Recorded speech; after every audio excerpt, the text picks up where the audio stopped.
Read multiple choice questions of economics. Question number 1. The law of demand refers to option C is the correct answer. Price demand relationship. The law of demand refers to option C price demand of relationship. Okay, next question number 2. In a typical demand schedule quantity demanded तो यहाँ पर क्या होगा option 4 options हैं हमारे सामने। इसका correct answer है option C varies inversely with price. In a typical demand schedule quantity demanded varies inversely with price. Next question number 3 normally when price per unit of a good falls its. Option 4 है हमारे यहाँ पर भी, हर एक option में 4 option है, तो इसका आंसर है option A quantity demanded increases. Question है normally when price per unit of a good falls its, और आंसर है option A quantity demanded increases. Next question number 4 a fall in the price of a commodity leads to. Option B is a correct answer a fall in a demand. A fall in the price of a commodity leads to a fall in demand. Next question number 5. Market demand for any good is a function of the option A है price per unit of the good, option B है price per unit of other goods, option C है income of consumers, option D है all of the above। तो correct answer होगा option D all of the above. तो market demand for any good, किसी भी good की जो market demand है वो फंक्शन करती है किस किस पर। ऑप्शन ए भी सही है price per unit of the good, option B भी सही है price per unit of the other goods, और ऑप्शन सी भी सही है इनकम ऑफ द कंज्यूमर्स। तो ऑल ऑफ दीज या all of the above is correct answer. Next question number 6 a typical demand curve can not be. Option A convex to the origin, option B a straight line parallel to Y axis, option C a straight line parallel to X axis, option D rising upwards to the right. तो इसका answer है option D rising upwards to the right. Question है a typical demand curve can not be rising upwards to the right. तो दोबारा से पढ़ लेते हैं। क्वेश्चन नंबर 1 था the law of demand refers to, तो इसका आंसर है the law of demand refers to price demand relationship. Question 2 है in a typical demand schedule quantity demanded is varies inversely with price. Question 3 normally when price per unit of a good falls its, तो इसका answer है quantity demanded increases. Next question 4 a fall in the price of a commodity leads to a fall in the price of a commodity leads to a fall in demand.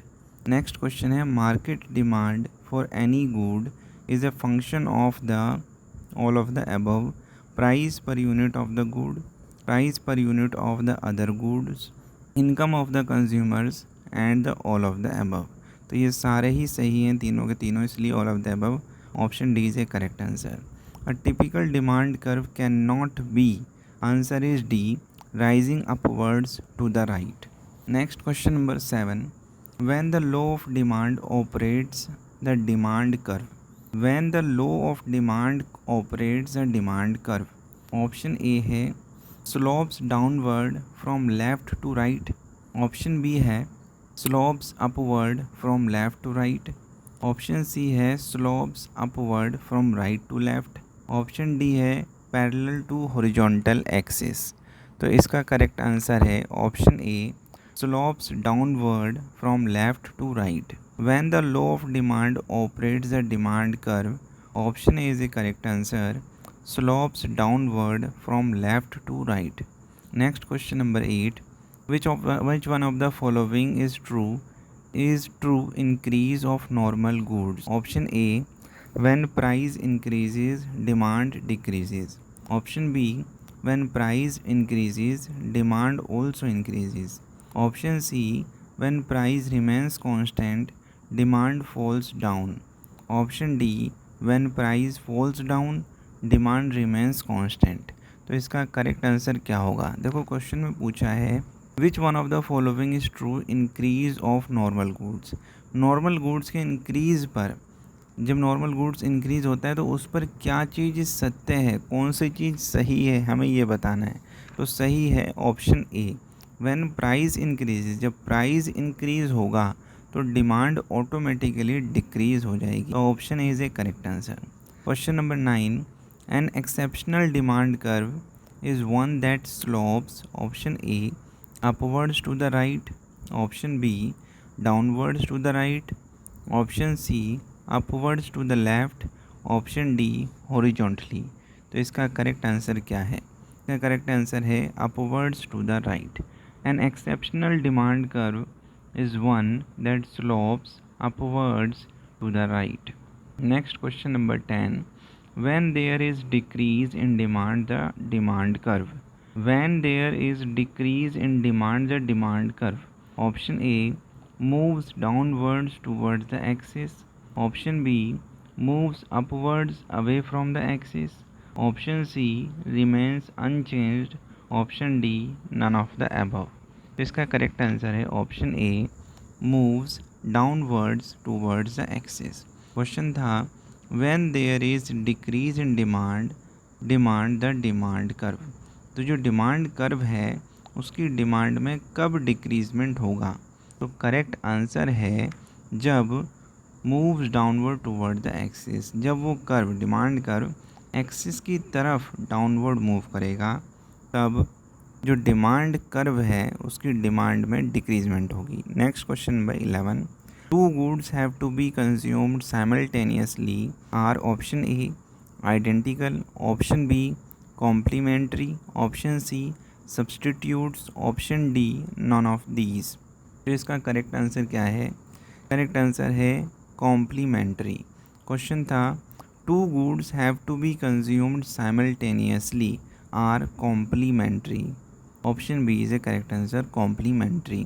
Next question number 12, which of the following pairs of commodities is an example of substitutes? So which of the following pairs of commodities is an example of substitutes? इनमें से कौन सा example है commodities के pair का जो substitute हो?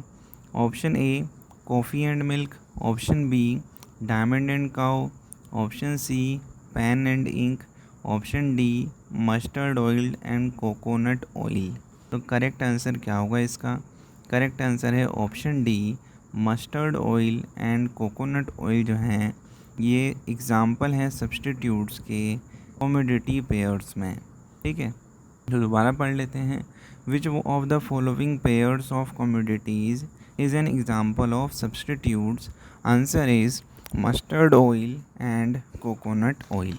Next question number 13, bread and butter, lamb and mint sauce illustrate the type of interrelated demand known as option A rival demand, option B composite demand, option C competitive demand, option D joint demand। तो correct answer क्या है? Correct answer है option D joint demand. तो question था bread and butter, lamb and mint sauce ये किस type की inter related demand है?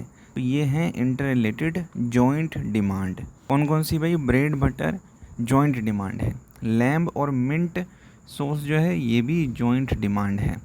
Next question number 14, change in quantity demanded refer to option A upward shift of the demand curve, option B downward shift of the demand curve, option C movement on the same demand curve, option D none of these.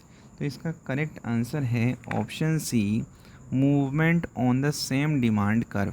Question था change in quantity demanded refers to, जो quantity demand की गई है उसके अंदर change तब होगा जब मूवमेंट सेम डिमांड कर्व की मूवमेंट होगी। Next question number 15। तो क्वेश्चन क्या है भाई, देखो, an increase in demand can result from. तो ऑप्शन ए है a decline in market price, option B है an increase in income, option C है an reduction in the price of substitutes, option D है an increase in the price of complements. तो correct answer क्या होगा इसका? Correct answer है option B, an increase in income. देखो question था an increase in demand can result, जो demand है जब बढ़ती है, जब डिमांड बढ़ती है तो जो इनकम है वो भी बढ़ती है। ये सिंपल सा रूल है भाई, जब भी डिमांड बढ़ेगी किसी गुड की तो इसका रिजल्ट ये रहेगा कि उसकी इनकम भी बढ़ेगी। Next question number 16। If the price of coffee suddenly shoots up ceteris paribus, the demand for tea is expected to, option A, move rightward along the original demand curve, option B, increase, option C, remain unaffected, option D, decrease। तो question 16 का option है option B, increase. In the price of coffee suddenly shoots up, तो भाई ceteris paribus demand for tea is expected increase. जब भाई suddenly price बढ़ता है coffee का, जो डिमांड है वो भी बढ़ती है। Next question number 17। In the case of Giffen good like bajra, Giffen goods कहलाते हैं बाजरा, a fall in its price tends to, option A make the demand remain constant, option B reduce the demand, option C increase the demand, option D change demand in an abnormal way. तो इसका answer होगा option B, reduce the demand. अगर भाई Giffen goods जैसे बाजरा है इनके price कम हो जाएं तो इनकी जो डिमांड है वो भी कम हो जाती है। तो ये चीज़ याद रखने वाली बात है, गिफन गुड्स के जब प्राइस कम हो जाते हैं तो इनकी डिमांड भी कम हो जाती है। Next question number 18। Market demand is, option A the sum of all individual demands, option B demand at prevailing average prices, option C ability to pay the price asked, option D demand in a perfectly free market. तो इसका answer क्या होगा? सोचिए, चार option है हमारे पास, चार ऑप्शंस में से करेक्ट आंसर है the sum of all individual demands. Market demand क्या है भाई? मार्केट डिमांड है जितनी भी इंडिविजुअल डिमांड्स हैं उनका सम, तो उन सभी डिमांड्स का सम कर दो तो मार्केट डिमांड कहलाएगी वो। Next question number 19। A negative income elasticity of demand for a commodity indicates that as income falls the amount of the commodity purchased। तो ऑप्शन ए है rises, option B falls, option C remains unchanged, option D any of the above। तो question 19 का answer क्या होगा? देखो question है a negative income elasticity of demand for a commodity indicates, जो negative income है किसी डिमांड की इलास्टिसिटी की, किसी कॉमोडिटी की डिमांड की इलास्टिसिटी की नेगेटिव इनकम जो होगी वो that as income for the amount of the commodity purchase, जो कमोडिटी परचेज करी है उसकी इनकम को भी गिरा देगी। तो इससे ऑप्शन ए जो है करेक्ट आंसर होगा कि कमोडिटी परचेज जो होगा वो बढ़ जाएगा।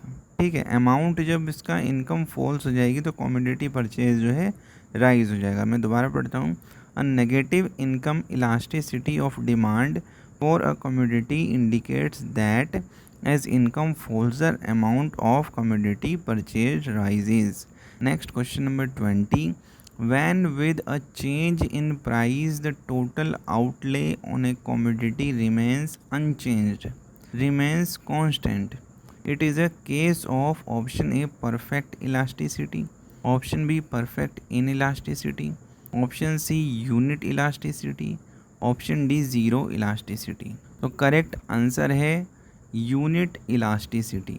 क्वेश्चन क्या आता है देखो, when with a change in price the total outlay on A commodity remains constant, जब पूरे कॉमोडिटी का जो टोटल आउटले है कांस्टेंट रहता है तब इस केस में जो प्राइस में चेंज है वो क्या होगा, यूनिट इलास्टिसिटी होगा।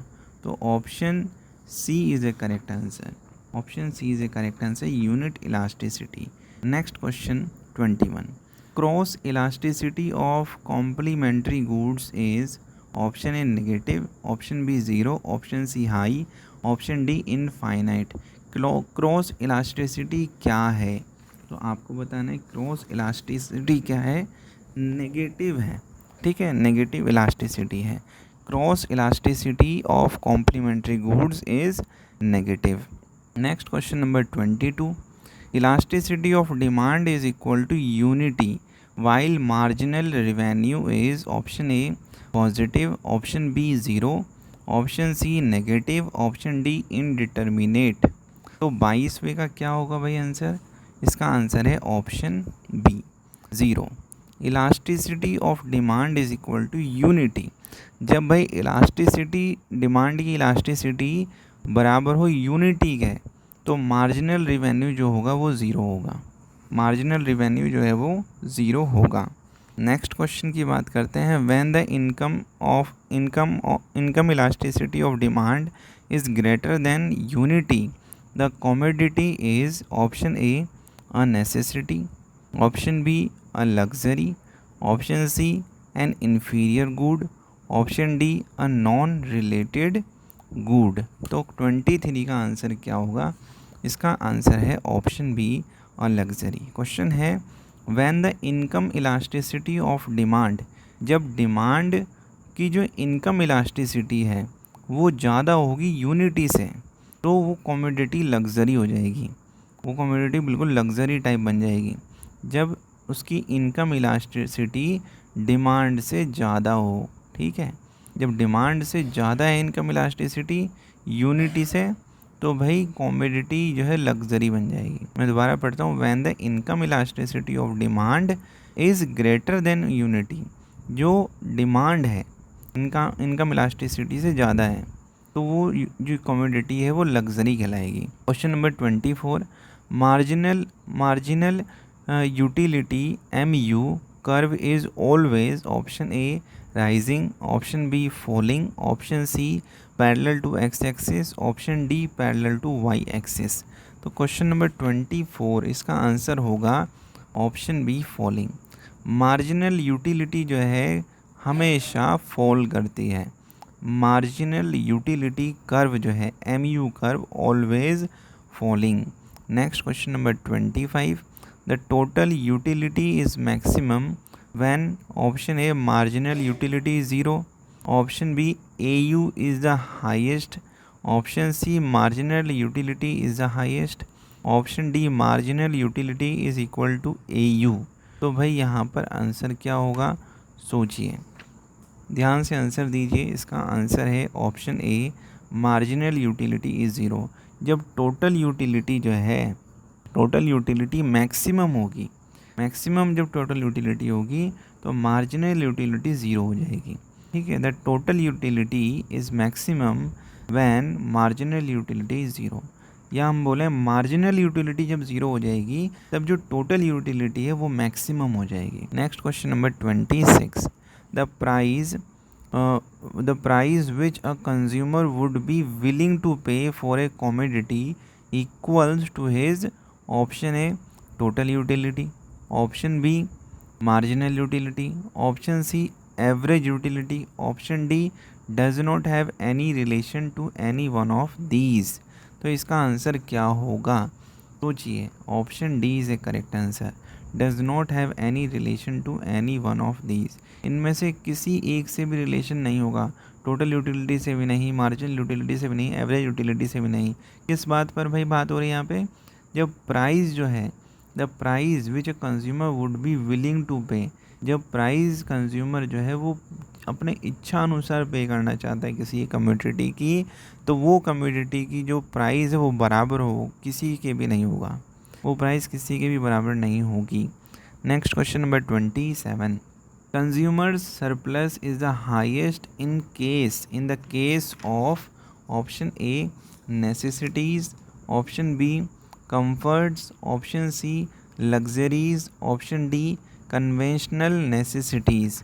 तो इसका क्या करेक्ट आंसर है भाई? 27। दोबारा आप खुद पढ़ें और बताएं 27 का क्या आंसर होगा। क्वेश्चन था consumer surplus is the highest in the case. जो कंज्यूमर सरप्लस है वो सबसे ही ज़्यादा होगा कौन से केस में भाई? नेसेसिटीज़ में। ठीक है, ज़रूरत पर जो कंज्यूमर सरप्लस है वो सबसे ज़्यादा होगा। Next question number 28। The market period supply curve for perishable commodities is option A relatively inelastic, option B perfectly inelastic, option C relatively elastic, option D perfectly elastic. तो भाई 28 का क्या correct answer होगा? ये important questions हैं जो paper में पूछे जाते हैं इकोनॉमिक्स के अंदर, तो हमें ध्यान से इन क्वेश्चंस को करना है। तो ये होगा इसका answer option B perfectly inelastic. Question क्या था? The market period supply curve for perishable commodities is perfectly inelastic. Next question number 29। Supply of a commodity is a stock concept, option B a flow concept, option C both stock and flow concept, option D none of these. तो correct answer है option B a flow concept. Supply of a commodity, एक commodity की supply जो है क्या है, कैसी concept है? एक फ्लो कॉन्सेप्ट है। नेक्स्ट क्वेश्चन नंबर 30 की बात करते हैं। प्रोडक्शन, ये जो शब्द प्रोडक्शन है may be defined as an act of. ये प्रोडक्शन क्या है, क्या डिफाइन करता है, प्रोडक्शन का मतलब क्या होता है? तो ऑप्शन ए क्रिएटिंग यूटिलिटी को बनाना, ऑप्शन बी अर्निंग प्रॉफिट को अर्न करना, ऑप्शन सी डिस्ट्रॉइंग यूटिलिटीज़ को डिस्ट्रॉय करना, ऑप्शन डी प्रोवाइडिंग सर्विसेज को प्रोवाइड करना। तो इनमें से कौन सा सही है? प्रोडक्शन का मतलब क्या होता है? तो प्रोडक्शन का मतलब बिल्कुल सिंपल है, देखो क्या है, creating utility. Option A is a correct answer. Production may be defined as an act of creating utility. Next question, all money costs can be regarded as, option A social costs, option B opportunity costs, option C explicit costs, option D real costs. Answer क्या होगा? तो इसका correct answer है option C explicit costs. Question क्या था? All money cost can be regarded as, जितनी भी money cost हैं वो किससे रिगार्ड करती हैं, किससे जुड़ती हैं जाके? तो option C is a correct answer, explicit costs. Next question number 32। The real aim of production is, production का जो रियल एम है वो क्या है? Option A to create material goods, option B to eliminate poverty, option C to satisfy people's wants, option D to provide basic necessities. Question है the real aim of production का real aim क्या है, हमें ये बताना है। तो चार ऑप्शन हमारे पास, बताइए। तो इसका करेक्ट आंसर है option C to satisfy people's wants. जो पीपल्स लोगों की चाह है, जितना वो चाहते हैं उतना उनको पहुंचाना, ये है एम प्रोडक्शन का। The real aim of production is to satisfy people's wants. Next question number 33। In perfect competition there is a process of, option A free entry but restricted exit of the firms, option B free entry and free exit of the firms, option C restricted entry and exit of the firms, and option D semi free exit but absolute free entry। तो यहाँ पे क्या answer होगा? चार option है हमारे पास, तो इसका करेक्ट आंसर है option B free entry and free exit of the firm. यानी कि फ्री एंट्री है, फ्री एग्जिट, यानी कि फर्म में एंट्री जब चाहो तब आप करो, एग्जिट जब चाहो तब आप करो। ये परफेक्ट कॉम्पिटिशन का मतलब होता है इस प्रोसेस के अंदर। Next question number 34। The difference between gross domestic product and net domestic product equals to, option A transfer payments, option B depreciation cost, option C indirect taxes, option D subsidies. तो क्या है answer? तो यहाँ पर हमें बताना है difference between GDP and NDP, ये क्या होगा? Correct answer is option B depreciation cost। The difference between gross domestic product and net domestic product equals to depreciation cost। Next question number 35 question है the best method of computing national income is. Option है product method, option B income method, option C expenditure method, option D combination of income and production method. तो यहाँ पर बात हो रही है national income को कंप्यूट करने की, तो इसमें बेस्ट मेथड क्या है? तो करेक्ट आंसर है ऑप्शन डी, हम इनकम मेथड और जो प्रोडक्शन मेथड है दोनों का कॉम्बिनेशन लेंगे और यही बेस्ट मेथड है इनकम, नेशनल इनकम को कैलकुलेट करने का, कंप्यूट करने का। नेक्स्ट क्वेश्चन है the national income is equal to, national income किसके बराबर है? Option A GNP minus subsidies minus taxes, option B NNP minus indirect taxes plus subsidies, NNP minus direct taxes plus subsidies, national income बराबर GNP minus subsidies plus taxes. तो correct answer है option B, national income is equal to होता है NNP minus indirect taxes plus subsidies. National income बराबर हम बोल सकते हैं एनएनपी में से इनडायरेक्ट टैक्सेस को हटा दो और सब्सिडीज़ को जोड़ दो, इसे बोलते हैं national income. Next question number 37 which state has maximum branches of public sector commercial banks? Option A UP, option B Maharashtra, option C Karnataka, option D Gujarat. Correct answer है option A Uttar Pradesh, UP. तो यूपी के अंदर सबसे ही ज़्यादा जो पब्लिक सेक्टर कमर्शियल बैंक्स हैं उनकी branches हैं यूपी के अंदर। Next question number 38 in which plan phase of industrialisation was initiated? Option A fourth plan, option B third plan, option C second, option D first plan. इसका correct answer है option C, second plan में industrialisation जो है वो initiate हुआ था। Next question number 39 which is the first export processing zone declared as free trade zone in India? Option A है Santa cruise, option B है कैंडला, ऑप्शन सी है फॉल्टा, option D है नोएडा। तो इसमें से बताने करेक्ट आंसर क्या है? हमें बताना है फर्स्ट एक्सपोर्ट प्रोसेसिंग जोन जो डिक्लेयर करी गई थी फ्री ट्रेड जोन इंडिया में। तो इसका करेक्ट आंसर है option A Santacruz. Question था which is the first export processing zone declared as free trade zone in India is option A is a correct answer, Santa Cruz. Next question number 40 which institution is known as soft loan window of the World Bank? Option A IFC, option B IDA, option C IMF, option D है Indian development forum. इसका correct answer है option B IDA। तो हमें बताना है कौन सा institution soft loan window कहलाता है वर्ल्ड बैंक का। वर्ल्ड बैंक का सॉफ्ट लोन विंडो है IDA institution. Which institution is known as soft loan window, soft loan window of world bank is IDA। Next question number 41 backwash effect was firstly introduced by option A Gunnar Myrdal, option B Peter Sunderland, option C Arthur Bunkel, option D है Kindleberger. तो इसका answer है, इसका correct answer है option A Gunnar Myrdal. Back wash effect, back wash effect जो है जो firstly introduce किया गया था वो है गुन्नार मिर्डल जिन्होंने फर्स्टली इंट्रोड्यूस किया था बैक वॉश इफेक्ट को। Next question number 42 Meera Seth committee was related to option A development of handlooms, option B sex differentiation in employment, option C abolition of child labour, option D welfare of working women. Correct answer is development of handlooms, option A. Meera Seth committee जो है, Meera Seth committee जो थी उन्होंने development of handloom से related ये committee थी। Next question SAPTA is related to option A education, option B trade, option C security, option D environment. इसका answer है ऑप्शन बी ट्रेड। जो साप्ता है SAPTA ये रिलेटेड है ट्रेड से, और आपको बताने कमेंट बॉक्स में साप्ता का मतलब क्या होता है। Next question number 44 national income estimates in India is prepared by option A planning commission, option B RBI, option C finance ministry, option D CSO।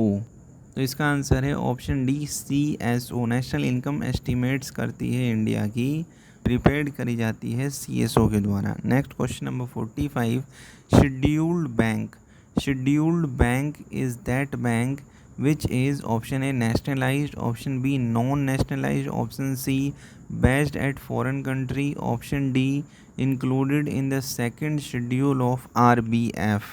Answer is option D, included in the second schedule of RBF। Scheduled bank जो है वो bank है जो second schedule RBF के second schedule में include की गई थी। Next question number 46, the definition of small scale industry in India is based on option A sales of a unit, option B investment in machines and equipments, option C market coverage, option D export capacity.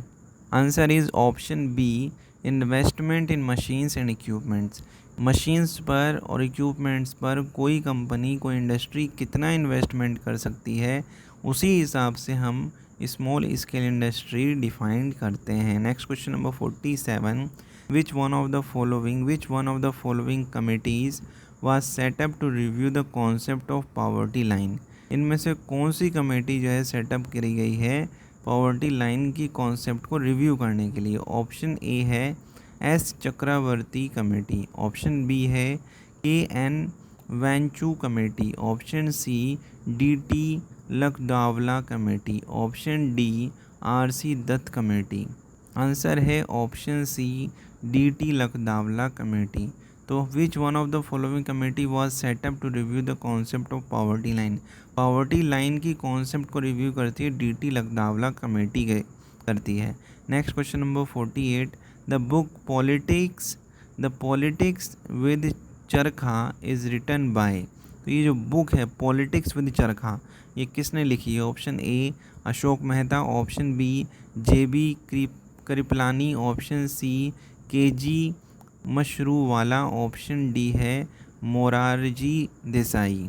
Answer is option B JB Kripalani. JB Kripalani जो writer हैं politics with चरखा book के, तो ये book लिखी है JB Kripalani ने, जो बुक का नाम है politics with charkha. Next question number 49, CAPART CAPART is related with, किससे रिलेट करती है। Option A assisting and evaluating rural welfare programmes, option B computer hardware, option C consultant service of export promotion, option D controlling pollution in big industries.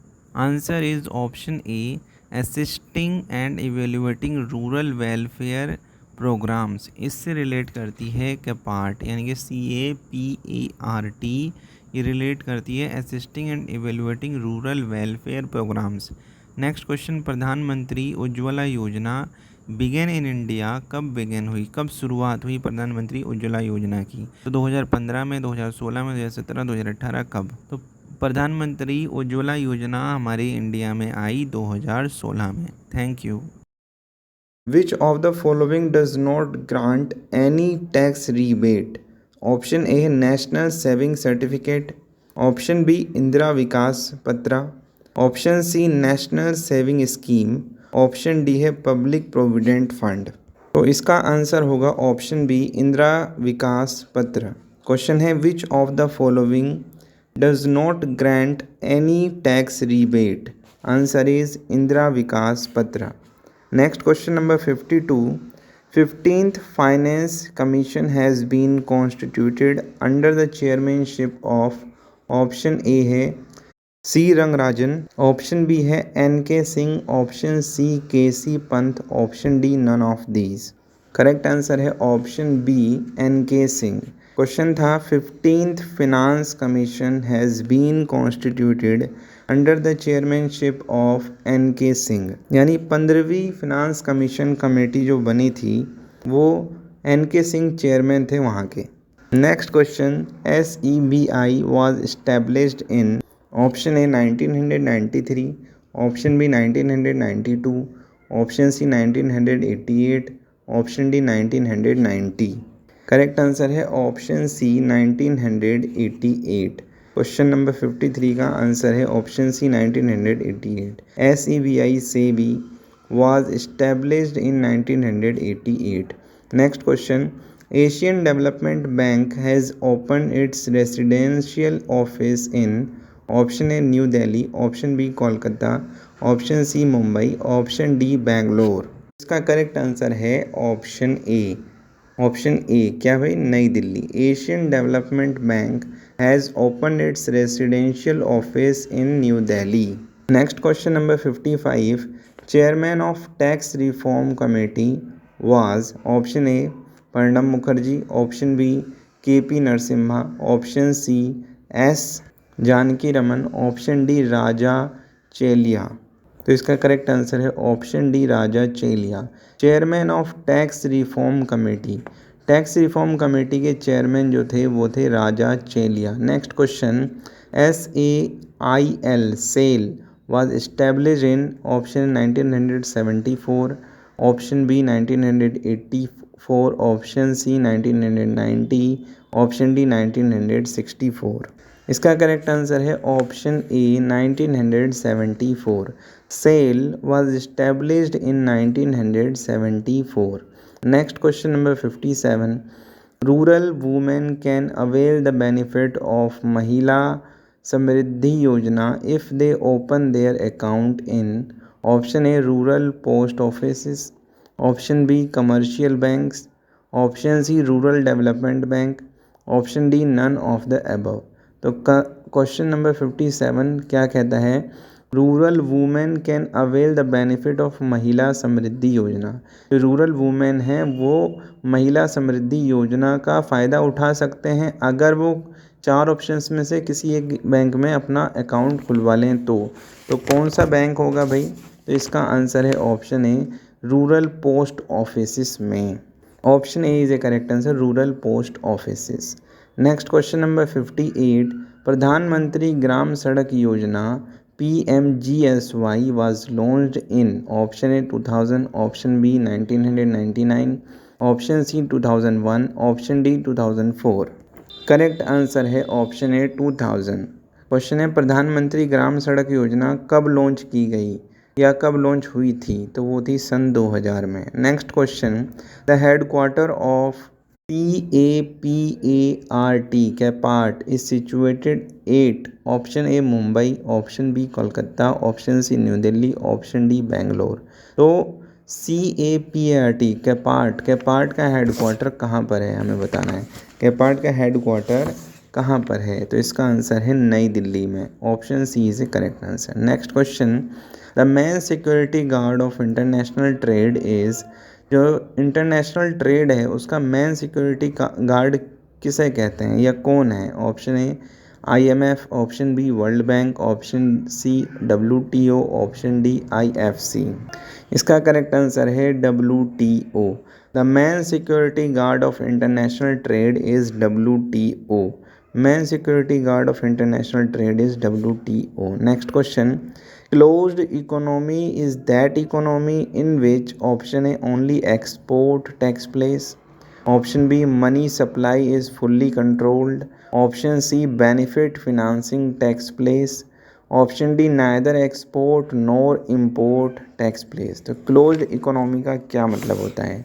तो इसका answer है option D neither export nor import take place in the closed economy.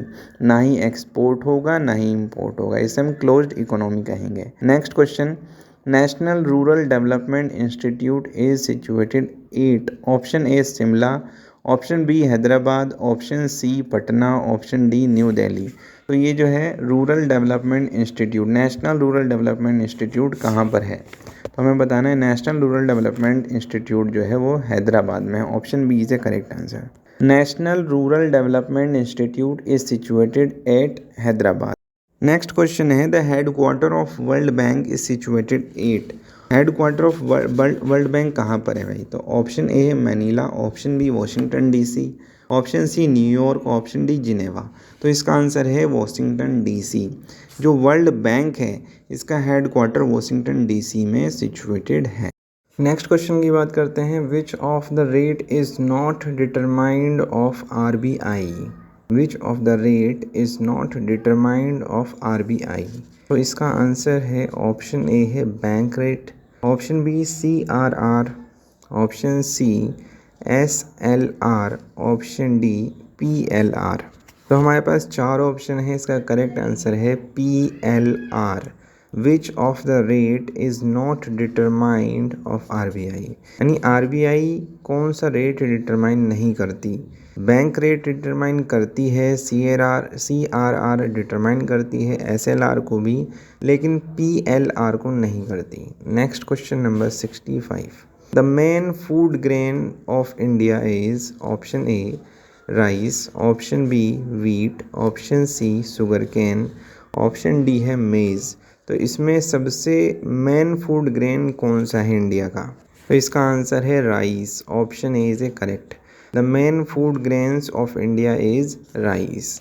Next question, which district of Hindi speaking belt has firstly been declared as fully literate? Option A Narsinghpur Madhya Pradesh, Palampur Himachal Pradesh, Jhunjhunu Rajasthan, Palamu Jharkhand. इसका correct answer है option A Narsinghpur MP यानी Madhya Pradesh. Which district of Hindi speaking belt has firstly been declared as fully literate is Narsinghpur. Which district of Hindi speaking belt has firstly been declared as fully literate is Narsinghpur Madhya Pradesh. Next question है, which sector has the maximum quantum of distinguished unemployment in India? Option A agriculture, option B industry, option C trade, option D transport. तो इसमें पूछा है which sector has the maximum quantum of distinguished unemployment in India. India में सबसे ज़्यादा unemployment कौन से sector में देखने को मिलता है? तो ये है agriculture. Correct answer is agriculture. Next, food for work programme was renamed as. जो फूड फॉर वर्क प्रोग्राम है इसको रीनेम कर दिया गया है, और क्या नाम रखा गया है बताइए आप फूड फॉर वर्क प्रोग्राम का? ऑप्शंस आपके सामने हैं, इसका नाम है NREP। Food for work programme जो है वो रीनेम कर दिया गया है, और रीनेम करने के बाद इसका नाम रखा गया है NREP। Next question number 69। India has emerged in the world as the. India जो इमर्ज हो रही है दुनिया के सामने, वो किस तरीके से इमर्ज हो रही है? तो ये हो रही है option B third largest steel producer के तौर पर। India has emerge in the world as a third largest steel producer. Third largest steel producer के तौर पे इंडिया सामने आ रही है। Next question, the goods can be taxed heavily to earn additional revenue if they are. पूछा है the goods can be taxed, goods को टैक्स किया जा सकता है heavily to earn additional revenue if they are. Option A highly elastic, option B unit elastic, option C perfectly elastic, option D inelastic. तो इसका answer क्या होगा? इसका आंसर है ऑप्शन डी इन इलास्टिक होगी। तो the goods can be taxed heavily to earn additional revenue if they are inelastic. Next question number 71। Scheduled bank, scheduled bank is that bank which is. Scheduled bank वो bank है जो जिसमें included है in the second schedule of RBI। RBI का second schedule जिसमें included है उसे scheduled bank की कैटेगरी में रखा जाएगा। Scheduled bank is that bank which is included in the second schedule of RBI। Next question, which fertiliser is mostly consumed in India. India में सबसे ज़्यादा कंज्यूम होने वाला फर्टिलाइज़र कौन सा है? तो ये है option A N, nitrogen. Next question, who is the chairman of NDC। NDC का चेयरमैन कौन है? Who is the chairman of NDC? तो चेयरमैन जो NDC के हैं वो हैं prime minister. Next question, the field given to Rangarajan committee was. तो इसमें क्या होगा? 74 का आंसर है option D. Option D is a correct answer. To suggest measures for controlling BOP deficit. The field given to Rangarajan committee was to suggest measures for controlling DOP deficit. Option D is a correct answer. The field given to Rangarajan committee was to suggest measures for controlling BOP deficit. Next, weight. VAT VAT is imposed, VAT imposed होता है on all stages between production and final sale. जो production हो रही है और जो final cell है उसके बीच में जितनी भी स्टेजेस हैं उन सभी पर वेट लगता है भाई, value added tax. Next question, Kutir Jyoti scheme is associated with, Kutir Jyoti scheme जो है वो एसोसिएट करती है, option C, providing electricity to rural families living below poverty line. जो बिलो पॉवर्टी लाइन रह रहे हैं रूरल फैमिलीज़, उनको इलेक्ट्रिसिटी प्रोवाइड करना ये कुटीर ज्योति स्कीम कुटीर ज्योति स्कीम के अंदर आता है। Next question, OTCEI is, OTCEI क्या है भाई? OTCEI क्या है ये एक इंडियन शेयर मार्केट है, इसे हमें याद रखना है भाई। इकोनॉमिक्स से रिलेटेड है तो ये सारे क्वेश्चंस इंपॉर्टेंट हो जाते हैं। OTCEI is a Indian share market. Next, which is the most liquid measure of money supply, which is the most liquid measure of money supply? तो इसका आंसर है M1, option A M1। Which is the most liquid measure of money supply is M1। M3 measure of money supply does not include, M3 measure of money supply does not include demand deposit with post offices. Option B is a correct answer, demand deposits with post offices. M3 measure of money supply does not include demand deposit with post office. NITI Aayog was constituted in, NITI Aayog कब constitute हुआ? तो नीति आयोग 2015 में constitute हुआ। NITI Aayog was constituted in 2015, NITI Aayog is constituted in 2015, नीति is constituted इन 2015। ये important question है इसलिए मैंने इतनी बार रिपीट किया। नेक्स्ट क्वेश्चन है 81, Gresham's law is related to, Gresham's law is related to, option C, circulation of money. Gresham's law is related to circulation of money, Gresham's law is related to circulation of money. Kelkar committee report is related to, Kelkar committee report, देखो Kelkar committee report की बात हो रही है। अब ये Kelkar committee report जो है वो किससे रिलेट करती है? टैक्स रिफॉर्म से रिलेट करती है। Kelkar committee report is related to tax reforms, Kelkar committee report is related to tax reforms, Kelkar committee report is related to tax reforms. Next, what is super 301, super 301 क्या है? What is super 301, what is super 301, what is super 301? Super 301 एक American trade law है, इसे याद रखना है कि एक अमेरिकन ट्रेड लॉ है। Super 301 is an American trade law, super 301 American trade law, super 301 is a American trade law. Next question, when development in economy takes place, the share of tertiary sector in national income, option B is a correct answer, increases. When development in economy takes place, the share of tertiary sector in national income is increases. When development in economy takes place, यानी कि economy में development तब होता है जब जो tertiary sector का जो शेयर है नेशनल इनकम में बढ़ता है, इंक्रीज होता है तब। Next question number 85, plan expenditure in India is met by, तो इसका करेक्ट आंसर है इंटरनल डेब्ट and other resources. Plan expenditure in India is met by internal डेब्ट and other resources, plan expenditure in India is met by internal डेब्ट and other resources. Next question, population density means, population density का मतलब होता है number of persons living per square kilometre, हर एक kilometre में कितने number of persons रह रहे हैं, ये पॉपुलेशन डेंसिटी का मतलब होता है। पॉपुलेशन डेंसिटी का मतलब होता है कि कितने नंबर ऑफ पर्सन्स एक स्क्वायर किलोमीटर एरिया के अंदर रह रहे हैं, यही है population density. Population density means number of persons living per square kilometre. Next question, which tax is collected collected by panchayat. Panchayat के द्वारा कौन सा टैक्स कलेक्ट किया जाता है? पंचायत के द्वारा टैक्स ऑन लोकल फेयर्स पर, टैक्स जो होता है लोकल फेयर्स पर, वो कलेक्ट किया जाता है पंचायत के द्वारा। Which tax is collected by panchayat? Tax on local fairs. जो लोकल फेयर्स होते हैं उन पर पंचायत टैक्स कलेक्ट करती है।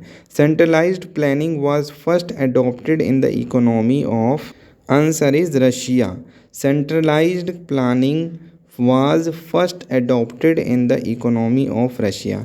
रशिया की इकोनॉमी में सबसे पहले अडॉप्ट की गई थी सेंट्रलाइज्ड प्लानिंग। सेंट्रलाइज्ड प्लानिंग जो है वो रशिया की इकोनॉमी में सबसे पहले अडॉप्ट की गई थी। Centralized planning was first adopted in the economy of Russia.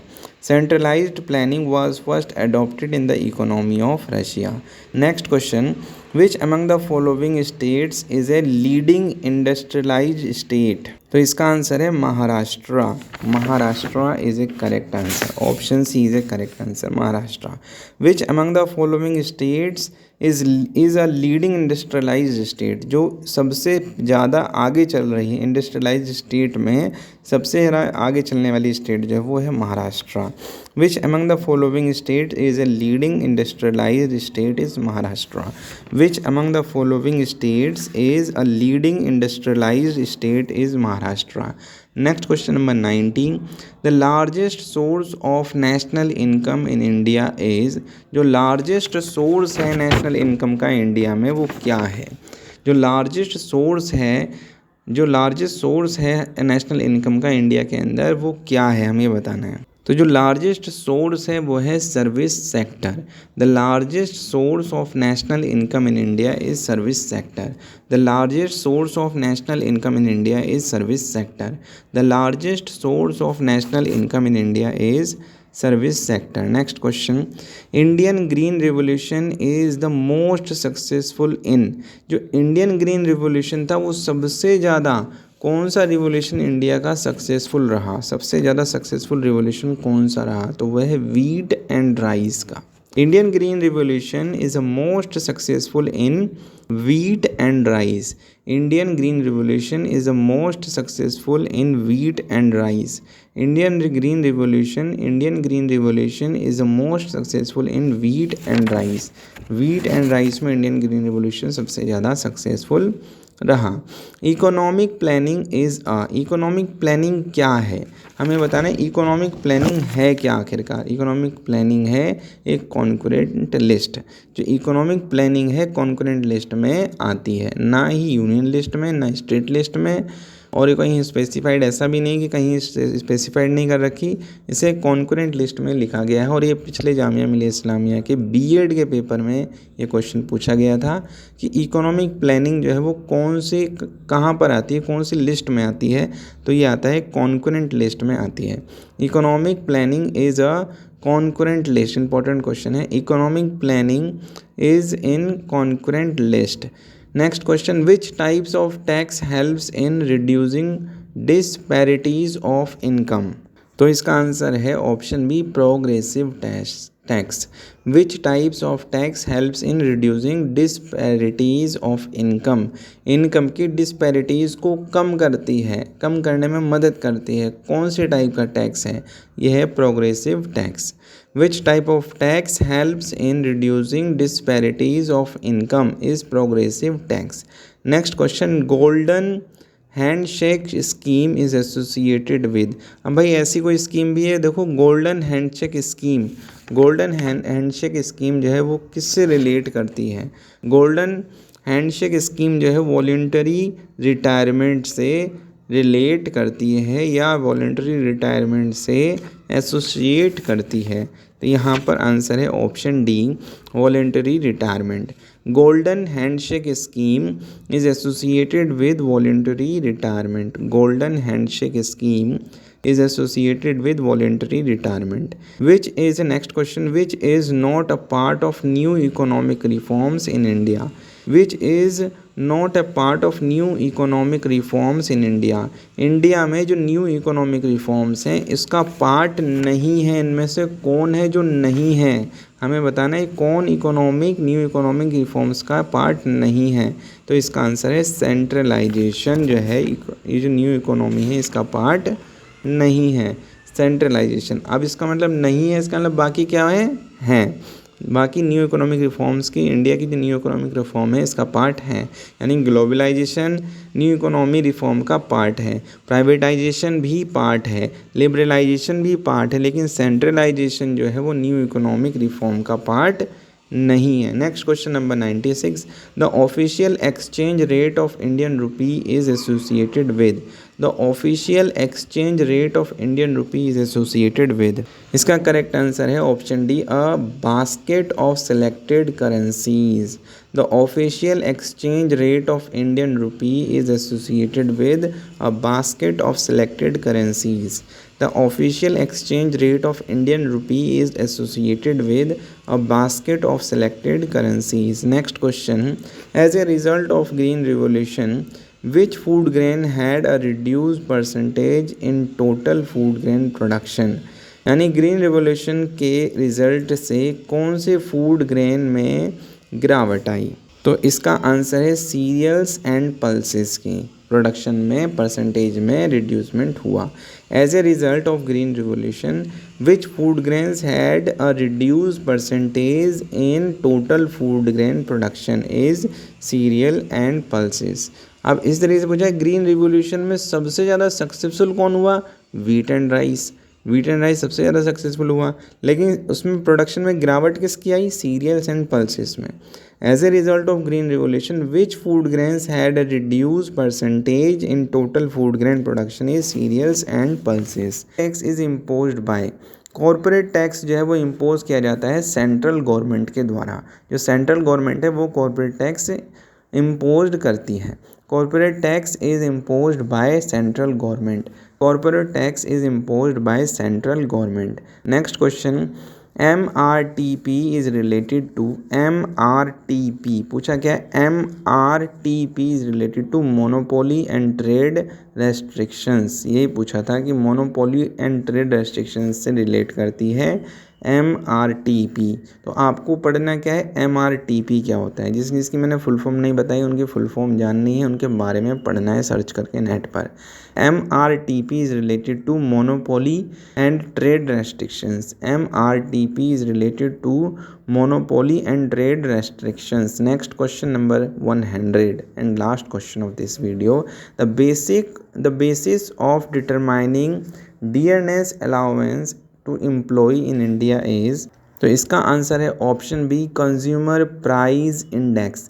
The basis of determining dearness allowance to employ in India is a consumer price index. The basis of determining dearness allowance to employee in India is consumer price index. The basis of determining dearness allowance to employee in India is consumer price index. Thank you.